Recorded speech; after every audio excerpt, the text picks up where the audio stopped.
Thomas era un joven médico que trabajaba de interno en un frío hospital de Dakota del Norte. Su vocación y sus ganas de salvar vidas eran el único motivo por el que no caía rendido de cansancio en unas interminables guardias que podían prolongarse hasta 36 horas y que le dejaban exhausto.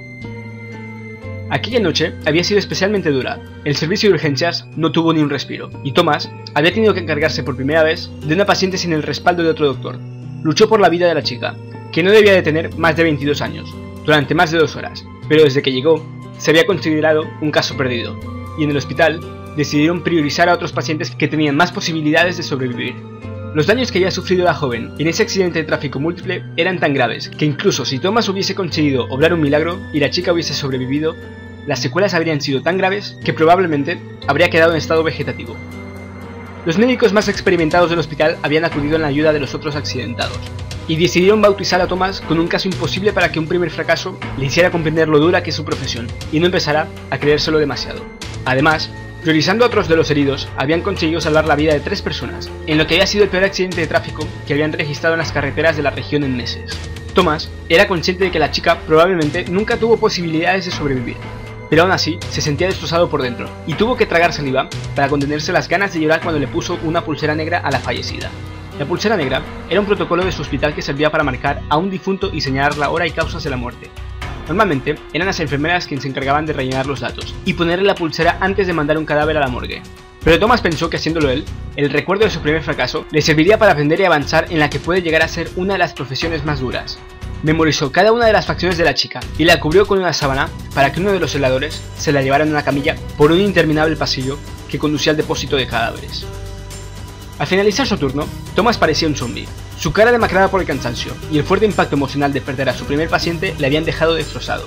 No era la primera vez que alguien se moría en una mesa de operaciones frente a él, pero esta era la primera vez que él era el doctor al mando y el único responsable.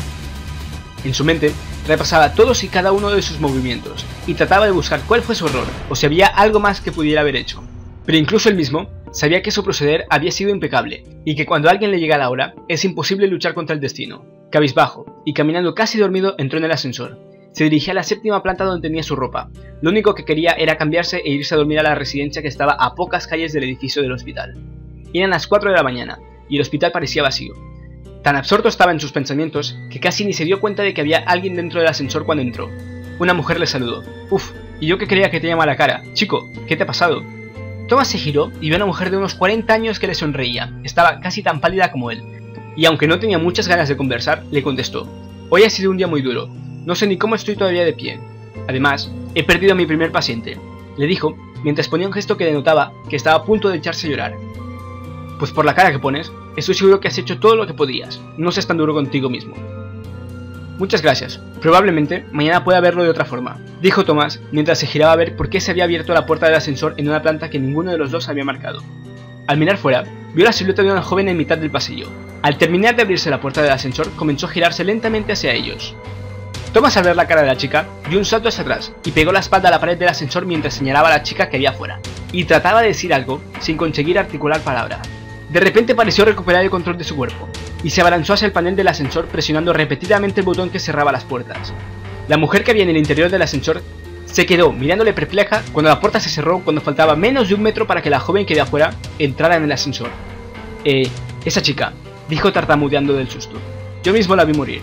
No pude hacer nada para salvarla, y le puse esa pulsera negra.